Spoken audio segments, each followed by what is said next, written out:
오늘은 개혁, 성숙한 신앙인의 삶이라는 제목으로 함께 말씀 나누겠습니다. 오늘은 508주년 되는 종교개혁 기념주일입니다.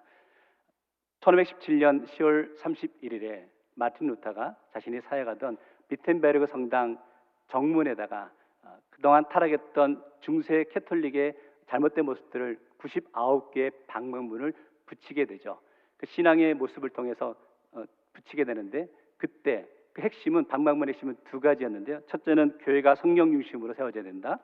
두 번째, 초대교회 모습으로 돌아가자라는 의미였습니다. 오늘날 우리 개신교회를 개혁교회라 그러죠. 리폼드 처치라 그럽니다. 폼을 다시 본래로 돌아가야 된다라는, 신앙의 본질을 찾아가는 모습을 의미하고 있는 것이죠. 그 목적은 이런 것이죠. 우리가 얼마나 하나님을 향한, 하나님을 위한 삶을 살아가느냐라는 것이고, 하나님을 영화롭게 하는 삶을 살아가는 것이 소중하다라고 여겨지는 것이죠. 성도 여러분, 오늘 저와 여러분의 삶의 모습에서도 우리는 얼마나 하나님을 영화롭게 하는 삶을 살아가고 계시는지요. 종교개혁주의를 우리가 맞이해서 이 모습을 한번 점검해 보았으면 좋겠습니다. 개혁이라는 단어가 있습니다. 우리는 개혁이라는 단어를 들을 때마다 변화라고 생각하죠. 그런데 오늘 말씀에서는 개혁과 변화의 모습을 더 넘어가서 우리의 신앙이 성숙되어져야 된다라고 하는 것까지 살펴보기를 원합니다. 성숙은 무엇일까요? 성숙은 이런 것 같아요. 어떤 상황을, 어떤 힘든 일을 견뎌낼 수 있는 능력, 이게 성숙인 것 같습니다. 우리가 인생을 살아가다 보면 참 힘들고 어려운 일들을 경험하게 될 때가 있죠. 그러면 지치고 낙심될 때가 있는데, 우리의 신앙이 성숙되지면 그 어려움을, 고난을 이겨낼 수 있다라는 것이죠. 그래서 오늘 개혁은 성숙이다라는 주제로 함께 말씀을 살펴보기 원하는데요. 첫 번째, 그래서 개혁은 곧 성숙이라는 거죠. 우리 신앙은 계속해서 성숙해져야 한다는 거죠. 이 성숙의 핵심이 예수님에 대해서 우리가 더 온전하게 알아가는 모습이 필요하다라고 여겨집니다. 중요한 것은 예수님에 대해서 알아가는 것이 우리의 삶으로 이어져야 된다라는 거죠. 예수님에 대해서 알아갈 수 있죠. 그러나 지식적으로 알아갈 수 있다는 거예요. 지식적으로 예수님은 이런 분이구나 라고 여길 수 있지만, 중요한 건 우리 삶의 경험과 고백으로 예수님이 이런 분이구나 라는 것을 고백하고 확신할 수 있어야 되는 것이죠. 오늘 우리가 히브리서의 말씀을 읽었습니다. 히브리서 기자가 히브리서의 말씀을 쓰게 된 그 이유가 있었죠.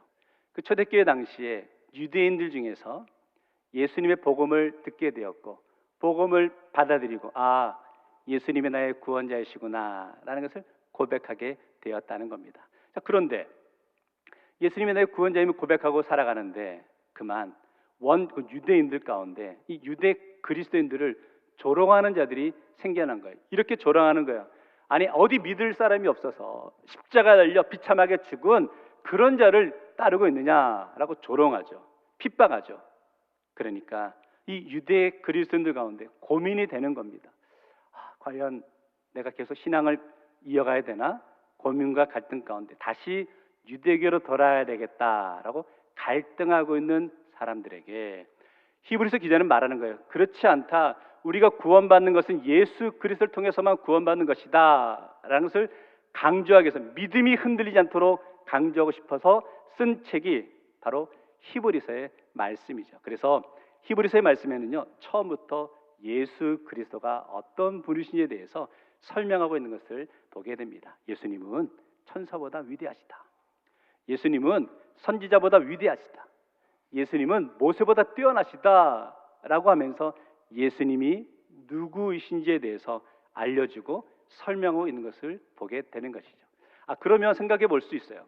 혹시 우리의 신앙이, 우리 믿음이 흔들리고 있다면, 혹시 우리도 예수님에 대해서 온전하게 알지 못하기 때문이 아닐까요?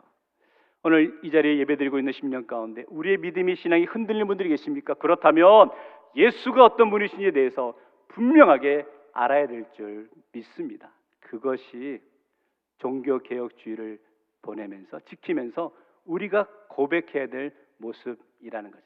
자, 그러면 예수님에 대해서 알아가는 방법 가운데 어떤 모습이 있을까?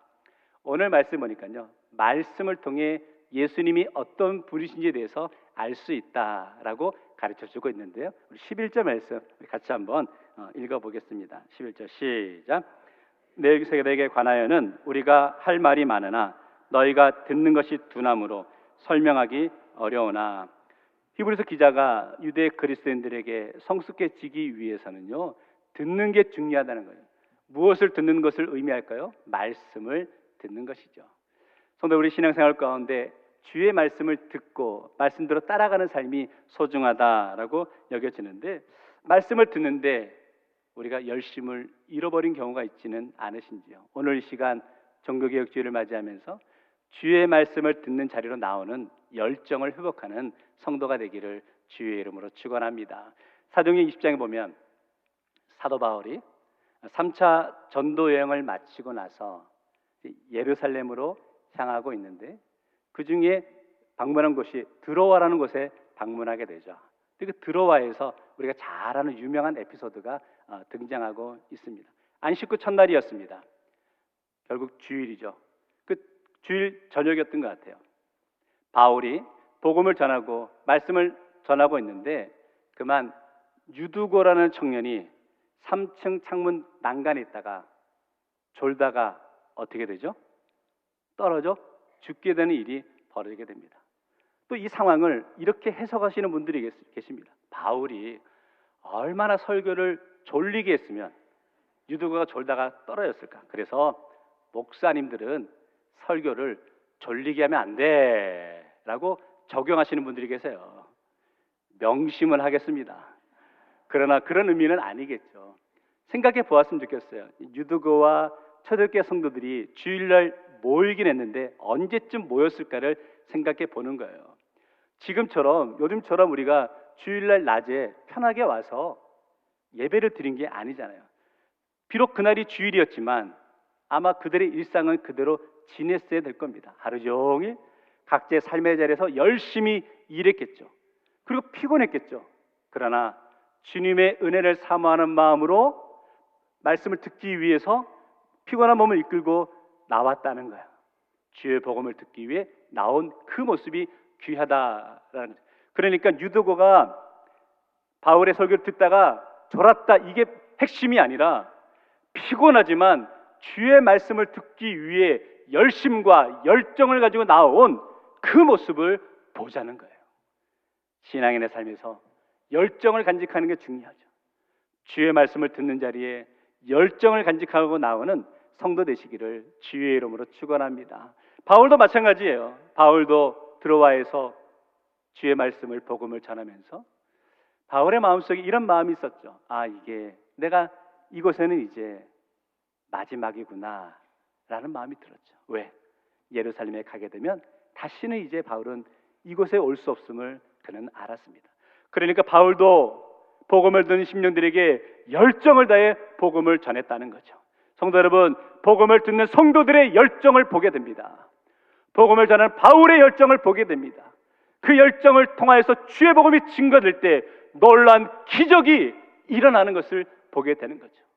오늘 종교개혁주의를 맞이하면서 오늘 저와 여러분 심령 가운데 복음을 듣고 복음을 사모하는 열정이 회복되어지는 역사가 나타나길 주의 이름으로 축원합니다.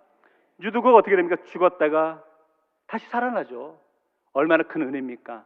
더 귀한 것은 유두고가 죽었다가 살아나는 그 경험을 그 예배의 자리에 있던 모든 사람이 함께 발견하고 고백하고 간증하게 된 것을 보게 되는 거죠. 성도 여러분, 오늘 우리 신앙생활 가운데도 이 간증이 필요하다라고 여겨지고, 오늘 이 시간 말씀을 통해 우리들의 삶에 잊혀지지 않는 신앙의 고백과 간증이 넘쳐나고 말씀이 저와 여러분의 삶의 기준으로 세워지길 원합니다.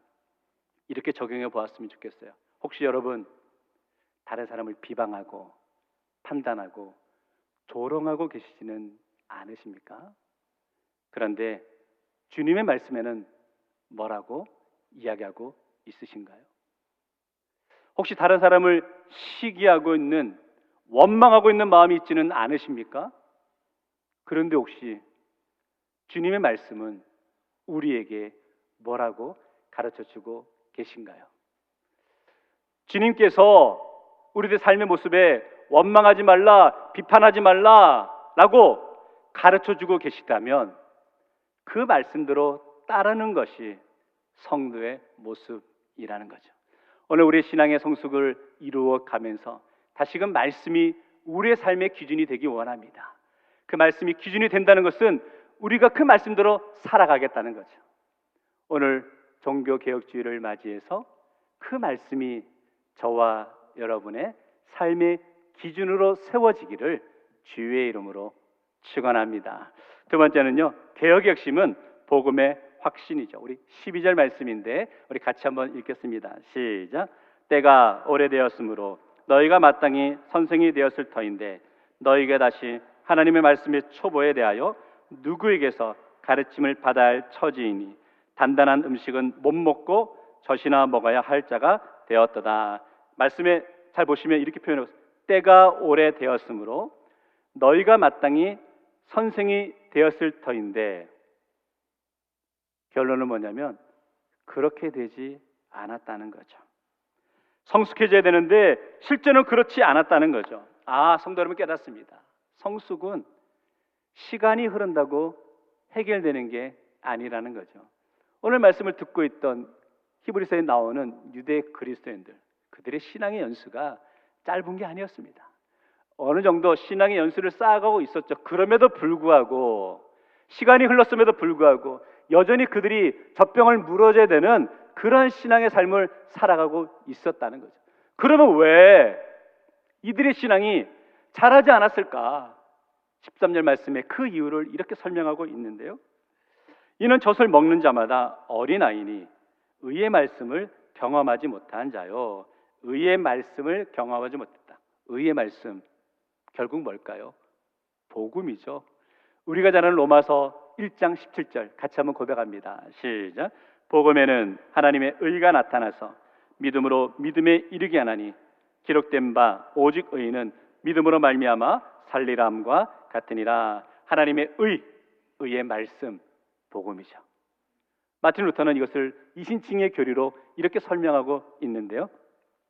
인간이 의로워질 수 있는 길은 오직 주 예수 그리스도를 나의 주로 믿는 믿음으로만 가능한 것이다 라고 주장하죠. 그 당시 중세 캐톨릭에서는 우리가 의롭게 되는 것은 선행을 해야 된다는 거예요. 착한 일을 해야 된다는 거예요. 아니 더 나아가서 고행의 삶을 살아야 된다는 거죠. 내 몸을 채찍질하고 힘들게 해야 된다는 거죠. 그래서 무릎으로 계단을 오르는 그런 모습을 통해 고행을 통해 우리가 의롭게 될 수 있다라고 가르쳐줬죠.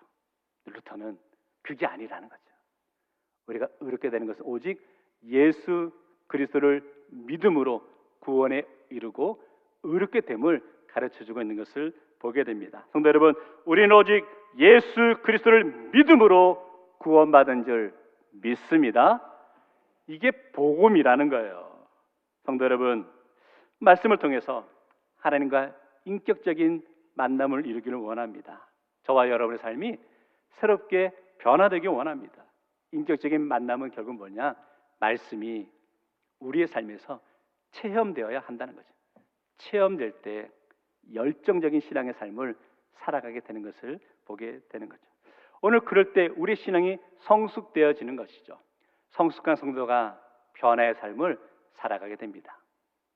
여러분은 복음을 들은 이후의 삶의 모습에 어떤 모습으로 성숙되어지셨습니까?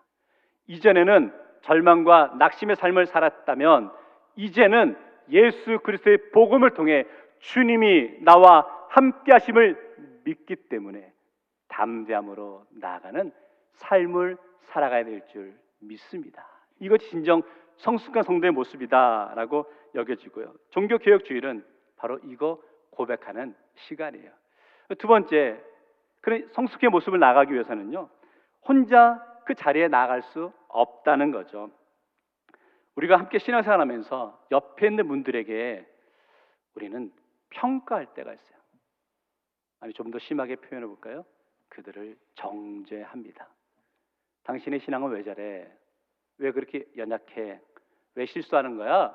왜 넘어지는 거야? 평가하고 정죄할 때가 있는 것을 보게 됩니다. 그런데 그들을 정죄하고 평가하는데 한번 생각해 보세요. 그 정죄하는, 그 평가하는 심령을 위해서 여러분은 그 중간에 뭐 하셨냐는 거예요. 그들을 위해 수고하고 그들을 돌이키기 위해 헌신한 모습이 뭐가 있으시냐는 거예요. 굉장히 중요한 이야기인데요. 에베소서 4장 13절에 보면 이런 고백이 있어요. 우리가 다 하나님의 아들을 믿는 것과 아는 일에 하나가 되어 온전한 사람을 이루어 그리스도의 장성한 분량이 충만한 데까지 이르리니. 자, 온전한 사람은 또한 순종하는 사람이겠죠. 성숙한 사람이겠죠. 그런데 온전하다, 순종한다, 성숙하다는 그냥 이루어지는 게 아니라는 거예요. 말씀 잘 보시면 다 하나님의 아들을 믿는 것과 아는 일에, 그 다음 뭐라고요? 뭐라고요? 하나가 될 때 온전해진다는 거예요. 깨닫는 게 있습니다. 우리가 온전하다, 성숙하다, 나 하나의 모습이 아니라는 거예요. 오늘 주님의 말씀을 통해 우리에게 가르쳐 주는 것은 믿음의 공동체가 영적으로 바로 세워질 때 온전하게 된다는 거예요. 그래서 공동체의 영적인 모습이 중요하다는 거죠.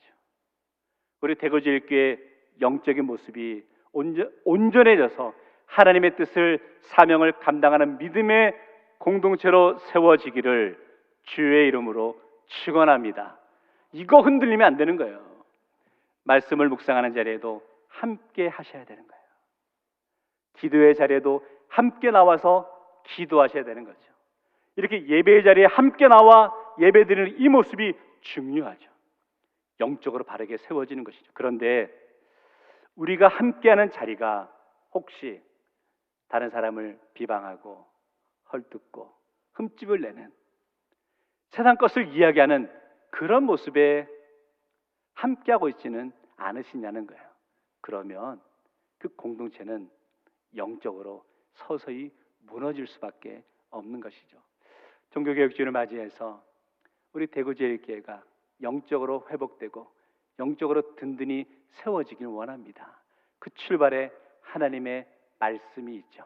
우리 모두가 하나 되어서 온전한 사람을 이루어서 성숙한 관계가 되어서 하나님의 뜻을 이루며 나갈 수 있는 믿음의 공동체 되기를 주의 이름으로 축원합니다.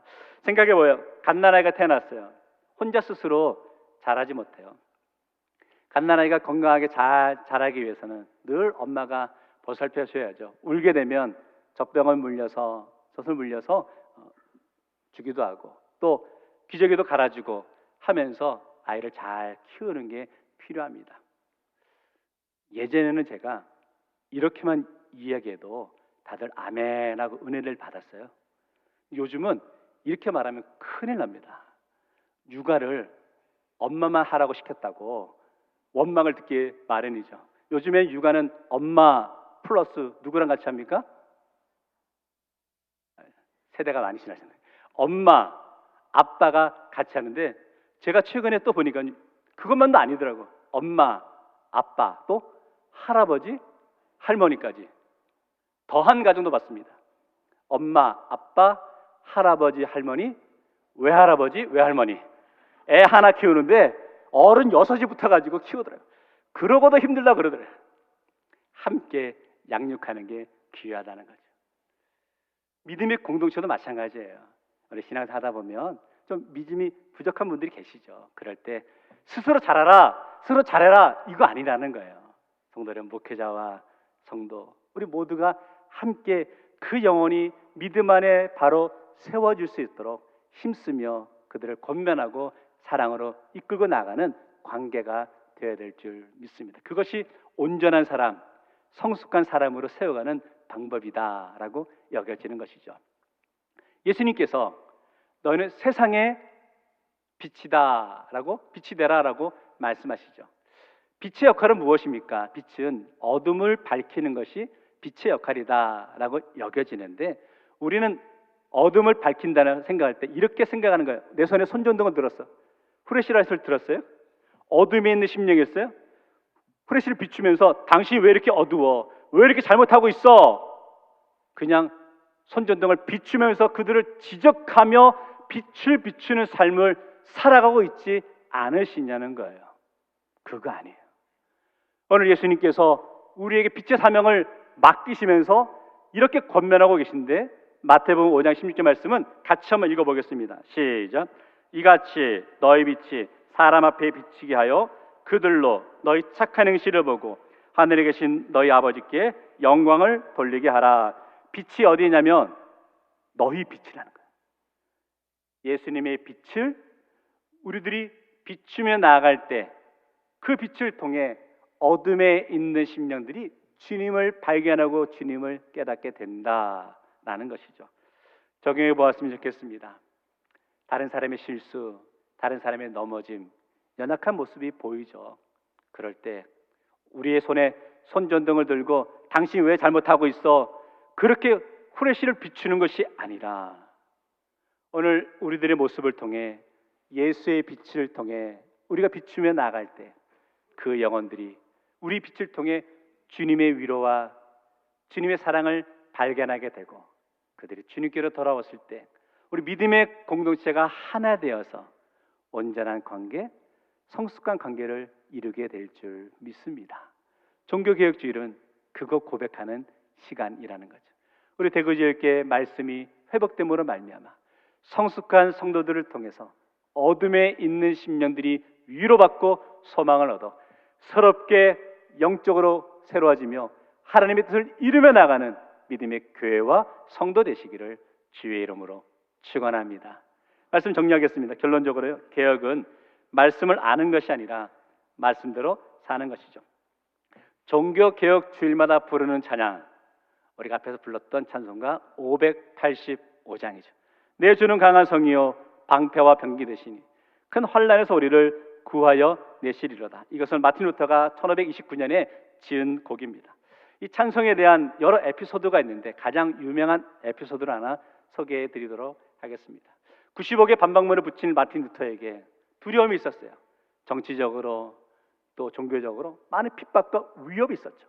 언제 죽을지 모르는 불안과 위협 속에 살아가고 있었죠. 그때 마틴 루터는 절망하고 좌절하고 낙심하여 불안에 떨 수밖에 없었죠. 그때 어느 날 마틴 루터의 아내 되었던 카타리나가 상복을 입고는 검은 상복을 입고 방에 들어옵니다. 그러자 깜짝 놀란 마틴 루터가 아내에게 이렇게 물어봅니다. 혹시 누가 돌아가셨냐고, 누가 죽었냐고 라고 물어봤죠. 그럴 때 안에 있던 카타리나가 이렇게 말하는 거예요. 안타깝게도 하나님이 돌아가셨다고, 하나님이 죽으셨다라고 말하는 거예요. 그러자 마틴 루터가 화를 내면서 무슨 소리냐고, 전지전능하신 하나님이 어떻게 죽을 수가 있냐고, 그 잘못된 생각이라고 그렇게 외쳤죠. 그때 아내 되는 카타리나가 마틴 루터에게 이렇게 이야기하죠. 전지전능하신 하나님을 믿는다고 하면서, 영원하신 하나님을 믿는다고 하면서 왜 당신은 이렇게 절망하고 좌절하고 낙심하고 있습니까? 라고 지적하였죠.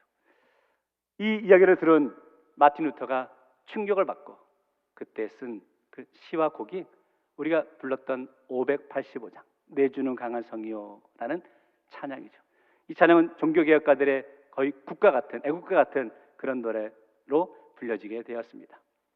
1940년 부활주일 아침 평양의 산정인 교회였습니다. 신사참배를 거부했던 주기철 목사님과 성도들이 교회에 모이게 되었죠. 주기철 목사님을 붙잡기 위해서 일본 경찰들이 교회로 쳐들어왔습니다. 불안하고 두려운 상황이었죠. 그러나 목사님과 성도들은 그 상황 속에서도 찬송을 부르며 담대하게 맞서고 있었습니다. 이제 목사님은 붙잡혀 체포돼 끌려갑니다. 그런 상황에서도 성도들은 담대하게 찬양을 불렀는데 그때 불렀던 찬양이 바로 이 찬양이죠.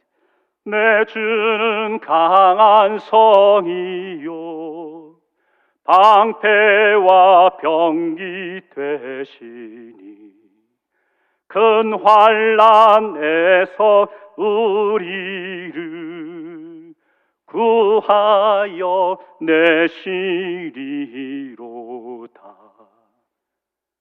환난과 핍박 가운데 찬송은 멈추지 않았습니다. 성도 여러분, 우리 신앙의 발걸음도 멈춰서는 안 됩니다. 개혁의 자리로 나아간다는 것은, 변화의 자리로 나아간다는 것은, 성숙의 자리로 나아간다는 것은 수많은 저항과 핍박이 놓여 있을 수 있겠죠. 그러나 오늘 말씀을 통해 우리들 심령 가운데 새롭게 성숙되어짐으로 말미암아 어떠한 시련과 핍박 속에서도 멈추지 않고 우리 믿음의 고백을 하며 나아갈 수 있는 우리 모든 성도 되시기를 주의 이름으로 축원합니다. 오늘 말씀은 이 한 구절로 정리하려 합니다. 사랑하는 성도 여러분, 저와 여러분, 우리 모두 예수 잘 믿읍시다. 기도하겠습니다. 사랑의 주님, 오늘 종교개혁주의를 맞이해서 오직 믿음과 말씀으로 바로 세워지는 삶이 얼마나 소중한 것인지를 깨닫게 하심을 감사합니다. 특별히 개혁의 시간 속에 변화되게 하여 주시고 성숙의 대로 나아갈 수 있는 심령 되어서 어떤 혼란과 핍박과 저항이 있다 할지라도 우리 믿음의 발걸음을 멈추지 않는 심령들 될 수 있도록 인도하시고 대거제일의 영적인 공동체가 날마다 주의 뜻 가운데 바르게 세워질 수 있는 은혜의 시간 될 수 있도록 인도하여 주옵소서. 예수님 이름으로 축복하며 기도하옵나이다. 아멘.